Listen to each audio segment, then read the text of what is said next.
Hello again Case Empire TV, uyu ni wa mwanya w'ibyegeranyo. Ndabashimiye mwe mukomeje gukurikirana ibiganiro bya Case Empire TV. Nk'uko mubimenyereye, abangiye kubagezaho icyegeranyo mwateguriwe kandi mugiye kugezwaho nanjye Cassien.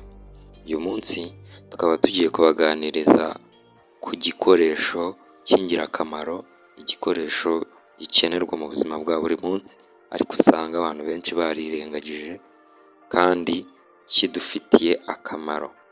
Ese waba warigeze kumva icyitwa condom female? Waba warigeze kumva condom feminine?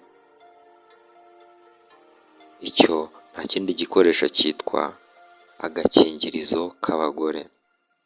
Nkaba ngira ngo uze kubana kuri iki kiganiro kugeza kirangiye.